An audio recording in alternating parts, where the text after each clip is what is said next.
वीरवार की व्रत कथा और विधि। इस दिन बृहस्पति देव महाराज जी की पूजा होती है। दिन में एक समय ही भोजन करें। पीले वस्त्र को धारण करें। पीले पुष्पों को धारण करें। भोजन में भी चने का दाल का होना चाहिए। नमक नहीं खाना चाहिए। पीले रंग के फूल, चने की दाल, पीले कपड़े तथा पीले चंदन से पूजा करनी चाहिए। पूजन के पश्चात कथा सुननी चाहिए। इस व्रत के करने से बृहस्पति जी अति प्रसन्न होते हैं तथा धन और विद्या का लाभ होता है। स्त्री के लिए यह व्रत अति आवश्यक है। इस व्रत में केले का पूजन होता है। बृहस्पतिवार व्रत कथा। एक दिन इंद्र बड़े अहंकार से अपने सिंहासन पर बैठे थे और बहुत से देवता, ऋषि, गंधर्व, किन्नर आदि सभा में उपस्थित थे। जिस समय बृहस्पति जी वहां पर आए तो सब उनके सम्मान के लिए खड़े हो गए, परंतु इंद्र गर्व के मारे खड़ा न हुआ, यद्यपि वह सदैव उनका आदर किया करता था। बृहस्पति जी ने अपना अनादर समझते हुए वहां से उठकर चले गए। तब इंद्र को बड़ा ही शोक हुआ। देखा, मैंने गुरु जी का अनादर कर दिया है। मुझसे बड़ी भारी भूल हो गई है। गुरु जी के आशीर्वाद से ही मुझको यह वैभव मिला है। उनके क्रोध से यह सब नष्ट हो जाएगा। इसीलिए उनके पास जाकर उनसे क्षमा मांगनी चाहिए, जिससे उनका क्रोध शांत हो जाए और मेरा कल्याण होए। ऐसा विचार कर इंद्र उनके स्थान पर गए और जब बृहस्पति जी ने अपने योग बल से यह जान लिया कि इंद्र क्षमा मांगने के लिए यहाँ आ रहा है, तब क्रोधवश उससे भेंट करना उचित न समझकर अंतर्ध्यान हो गई। जब इंद्र ने बृहस्पति जी को अपने घर पर न देखा तब निराश होकर लौट आए। जब देवतो राजा वर्षवर्मा को यह समाचार बाधित हुआ कि उसने अपने गुरु शंकराचार्य की आज्ञा से इंद्रपुरी की चारों तरफ से घेर लिया है, गुरु की कृपा न होने के कारण देवता हारने व मार खाने लगे हैं, तब उन्होंने ब्रह्मा जी को विनयपूर्वक सब वृत्तांत सुनाया और कहा कि महाराज, देवतों से किसी प्रकार बचाइए। तब ब्रह्मा जी कहने लगे, तुमने बड़ा ही अपराध किया है जो गुरुदेव को क्रोधित कर दिया है। अब तुम्हारा कल्याण इसी में हो सकता है कि त्वष्टा ब्राह्मण का पुत्र विश्वरूपा बड़ा ही तपस्वी और ज्ञानी है, उसे अपना पुरोहित बनाओ तो तुम्हारा कल्याण हो सकता है।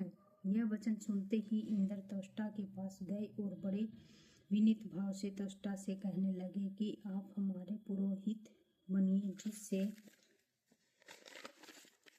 हमारा कल्याण हो।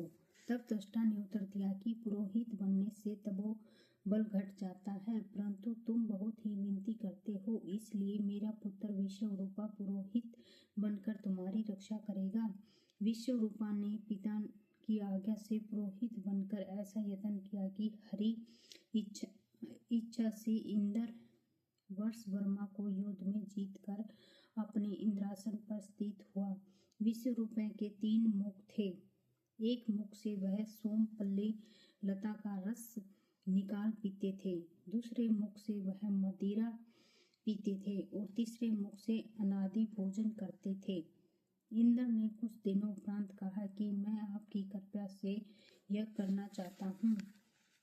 जब विश्वकर्मा की आज्ञानुसार यज्ञ आरंभ हो गया तो तब एक देवता ने विश्वरूपा से कहा कि तुम्हारी माता दैत्य की कन्या है, इस प्रकार हमारे कल्याण के निमित्त एक आहुति देवताओं के नाम पर भी दे दिया करो तो अति उत्तम बात है।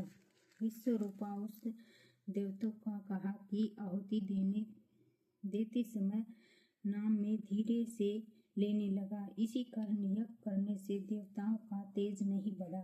इंद्र ने यह वृत्तांत जानते ही क्रोधित होकर विश्वरूपा के 3 सर काट डाले। मदपान करने से भौरा, सोमपल्ली पीने से कबूतर और अन्न खाने से मुख से तीतर बन गया। विश्वरूप के मरते ही इंद्र का स्वरूप ब्रह्मा हत्या के प्रभाव से बदल गया। देवताओं के 1 वर्ष पश्चात करने पर भी ब्रह्मा हत्या का वह पाप न छूटा तो सब देवताओं के प्रार्थना करने पर ब्रह्मा जी बृहस्पति जी के सहित वहां आए। उस ब्रह्म हत्या के 4 भाग किए, उनमें से एक भाग पृथ्वी को दिया। इसी प्रकार कहीं कहीं धरती ऊंची नीची और बीज बोने के लायक भी नहीं होती। साथ ही ब्रह्मा जी ने यह वरदान दिया, जहाँ पृथ्वी में गड्ढा होगा कुछ समय पाकर स्वयं ही भर जाएगा। दूसरा वृक्षों को दिया, जिससे उनमें से गोंद बनकर बहता है। इस प्रकार गूगल के अतिरिक्त सब गोंद अशुद्ध समझे जाते हैं। वृक्षों को यह वरदान दिया कि ऊपर से सूख जाने पर भी जड़ फिर से फूट जाती है। तीसरा भाग स्त्रियों को दिया। इस कारण स्त्रियां हर महीने रजस्वला होकर पहले दिन चांडालनी और दूसरे दिन ब्रह्माघातनी और तीसरे दिन धोबिन की समान रहकर चौथे दिन शुद्ध होती हैं और संतान की प्राप्ति का उनको वरदान दिया। चौथा भाग जल को दिया, जिससे फैन और शिवाल आदि जल के ऊपर आ जाते हैं।